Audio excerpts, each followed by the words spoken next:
नमस्कार दोस्तों, स्वागत है आपका आपके अपने चैनल क्रेजी क्रिप्टो मिंटू में। बाइनेंस ऐसे तो कभी इंडिया नहीं आएगा। जो हिसाब उसके लिए थोप दिया गया है क्या है वो भी आपको कंप्लीट बताता हूं। वजीरेक्स क्या आपका रिटर्न दे सकता है जो फंड अभी डूबा हुआ है? आपको क्या लगता है वो भी मैं बताता हूं। और आपका हेमस्टर आपके लिए और आपको मजदूरी लंबी करवाएगा, क्यों करवाएगा, आपके लिए नए नए गेम्स आ गए हैं, उसके बारे में ही बात करते हैं। देखिए यहाँ पर आपके लिए सबसे पहले तो इंपॉर्टेंट ये है कि आप टेलीग्राम और ट्विटर को जरूर ज्वाइन करें, क्योंकि लेटेस्ट अपडेट आपको स्टार्टिंग में ही वहां प्रोवाइड करा दी जाती है। वीडियो तो जब टाइम मिलेगा तभी बनेगा, लेकिन ये है कि आपको जो भी लेटेस्ट अपडेट चल रहे हैं वो टेलीग्राम और ट्विटर पर पहले से प्रोवाइड करा दिए गए। दोनों का लिंक आपको वीडियो के डिस्क्रिप्शन में है। पहले लेते हैं बाइनेंस को कि इंडियन गवर्नमेंट ने बाइनेंस के लिए ये क्या मुश्किल खड़ी कर दी। तो देखिए बाइनेंस के लिए कोई मुश्किल खड़ी नहीं की है, वो तो देखिए अभी भी चल रहा है जैसे भाई 2 नंबर से जैसे भी चल रहा है। लेकिन जो खुल्लम खुल्ला जिस तरीके से बाइनेंस आ सकता था उसके लिए हो सकता है मे बी अब डिले और हो जाए, क्योंकि 722 करोड़ का जीएसटी का बिल भारत सरकार ने बाइनेंस को थमा दिया है कि भाई साहब पहले 722 करोड़ रुपए आप पे करो जीएसटी के तौर पे। अब इनको ये लगता है कि लगभग इन्होंने जो है 4000 करोड़ रुपए का एक तरह से आमदनी की है इंडियन कस्टमर से, तो उसके लिए इन्होंने इतना ये जीएसटी उनको एक तरह से थमा दिया कि आपको ये पे करना पड़ेगा। लेकिन अब एक चीज और भी है, अगर मिलियंस में देखें तो लगभग 83 मिलियन के आसपास ये बनता है। तो अगर देखा जाए तो बाइनेंस के लिए कोई बहुत बड़ी चीज नहीं है, बहुत बड़ी बात नहीं है।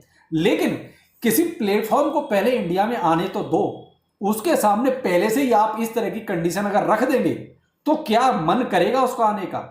यानी कि वो अभी भी देखिए उसने तो अभी भी काम कर ही रखा है, लोग अभी भी वीपीएन का यूज करके या जो भी करके बाइनेंस को यूज कर रहे हैं, तो उसको तो देखिए कोई ज्यादा फर्क पड़ता नहीं भी आएगा तो भी उसका काम तो चल रहा है। लेकिन कहीं ना कहीं जो नया यूजर है ना उसके सामने दिक्कत होगी कि भाई वो ऐसे बड़े प्लेटफॉर्म को यूज नहीं कर सकता जिसने पहले से अकाउंट नहीं बनाया या वीपीएन का यूज नहीं करना चाहता। लेकिन भारत सरकार को इससे कोई लेना देना फिलहाल नहीं है, क्योंकि अगर उन्हें कुछ लेना देना होता तो ये एक तरह से बिल उनको नहीं थमाते। अब भाई देखिए यह बात वही है सारी घुमा के कि अगर ये बिल पे करते हैं या भारत सरकार क्रिप्टो के बारे में कुछ सोचती है तो ही कुछ आपको पॉजिटिव नजर आ सकता है। वरना मुझे लगता है जो हम सोच रहे थे कि शायद कि एफआईयू से रजिस्ट्रेशन बहुत जल्दी हो जाएगा बाइनेंस, और बाइनेंस बहुत जल्दी खुल्लम खुल्ला एक तरह से पूरी तरीके से इंडिया में आ जाएगा, वर्किंग करेगा, लेकिन ऐसा कुछ अभी जल्दी लग नहीं रहा जो कंडीशन आज की है। अब यहाँ थोड़ा सा एक चीज और भी है कि आप इतनी जीएसटी भी वसूल कर रहे हो, हम लोगों से टैक्स भी वसूल कर रहे हो, टीडीएस भी आप ले रहे हो, लेकिन सिक्योरिटी कहां पर है? हमारे फंड की सिक्योरिटी तो कहीं भी नहीं है। अब यही सिक्योरिटी से मतलब आता है देखिए वजीरेक्स का। अब यहां आपको साथ ये चीज क्लियर हो गई, सरकार को इससे कोई मतलब नहीं, सरकार को पैसा चाहिए एनी हाउ, चाहे वो एक्सचेंज दे चाहे वो आप दे, लेकिन उसको पैसा चाहिए और टैक्स के रूप में वो वसूल करेगी।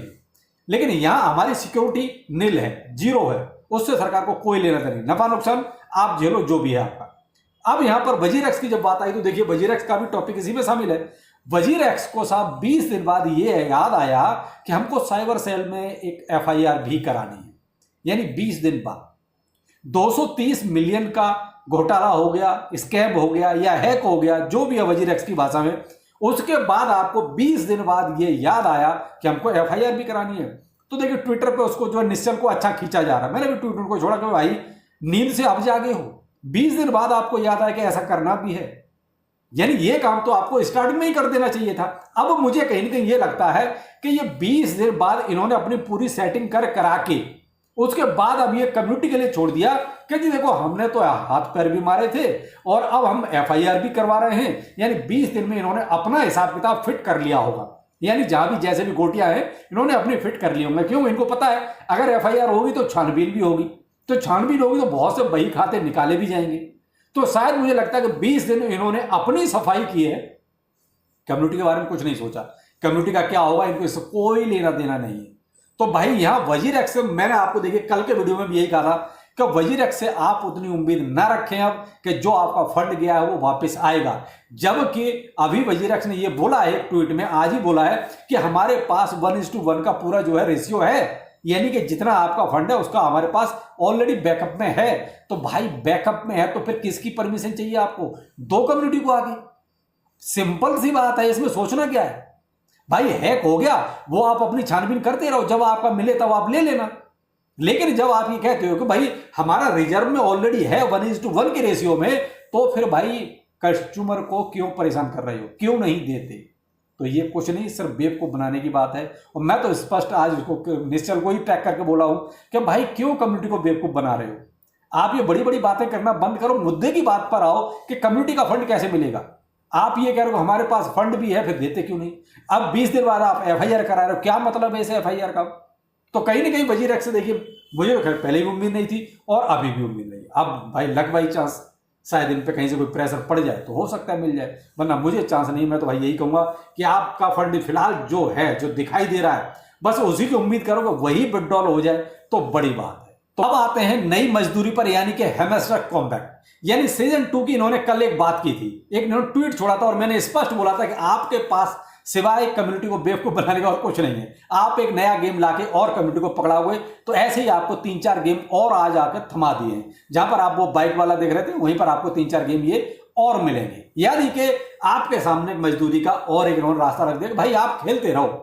ये मत पूछो कि TG कब होगा, ये मत पूछो कि लिस्टिंग कब होगी, ये मत पूछो कि हम डिस्ट्रीब्यूशन कैसे देंगे, कितना देंगे, क्या देंगे, फाइनल क्राइटेरिया क्या होगा। आपका जो अचीवमेंट कार्ड आया है उसमें देखिए कि कहीं कोई इंडिकेशन नहीं है। हम अपनी तरफ से ही बना बना के ये बातें वीडियो में बता रहे हैं लोगों को। सब वहां पर एक मिस्ट्री बॉक्स मिलेगा, जिसके पास जितनी ज्यादा की होंगी वो उतनी ज्यादा मिस्ट्री बॉक्स खोल लेगा। भाई मिस्ट्री बॉक्स का कहां पर कोई उल्लेख है? कहीं इनके व्हाइट पेपर में है, कहीं इनके ट्वीट में है, कहीं कुछ नहीं है भाई।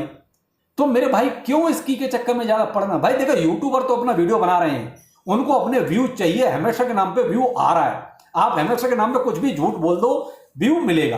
तो उनको तो व्यू से मतलब है। रोज 4.5 लाख आपको विड्रॉल भी कराया जा रहा है, व्यू आ रहा है दबा के। लेकिन भाई बहुत सिंपल सी बात है, जब उन्होंने जो चीज अचीवमेंट दिया है उसमें केवल की का ही कहीं ऑप्शन नहीं है, तो इन्होंने खुद की को कोई इंपॉर्टेंस नहीं दी। वरना इनको रखना चाहिए था भाई आपने कितनी की हासिल की है।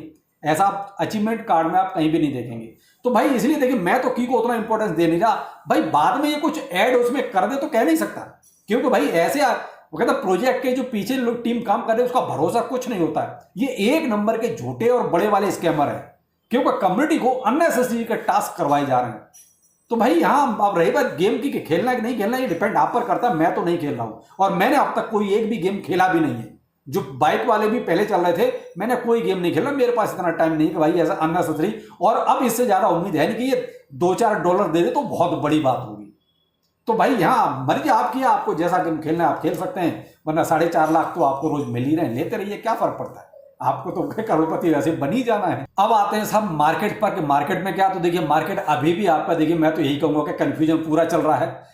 54,000 के आसपास BTC चल रहा है, कभी 600 हो जाता है, कभी 800 हो जाता है, $56,000 तक भी BTC आपका है, लेकिन फिर वहां से थोड़ा सा ही नीचे है। तो मैं करूंगा अभी भी थोड़ा सा वो वाला कंफ्यूजन कह लीजिए या पैनिक कीजिए, वो अभी खत्म नहीं हुआ है। हाँ स्लोली रिकवरी जरूर हो रही है, लेकिन इस रिकवरी का भी अभी कोई भरोसा बिल्कुल भी नहीं है कि न मालूम कब आपका ये डंप फिर से हो जाए, क्योंकि सारे जो सिम्टम्स हैं वो अभी भी मार्केट के फेवर में नहीं है। तो यहां मेरा तो भाई सीधा सिद्धांत, मैं तो अब कल भी आपको एक चीज कर रहा भाई, मैं तो अभी केवल मार्केट को देख रहा हूं, मैं किसी तरह का कोई भी ट्रेड नहीं ले रहा हूं। ऐसे ही मैं इस पे आपको एक चीज बताता हूं। कल मैं ऐसे ट्विटर पर देख रहा था, कोई ट्रेडर ही हैं बड़े भाई, बड़े, मैं तो ये कहूंगा जो आदमी इतना लॉस उठा सकता तो बड़ा ही ट्रेडर होगा, छोटा तो नहीं ले सकता।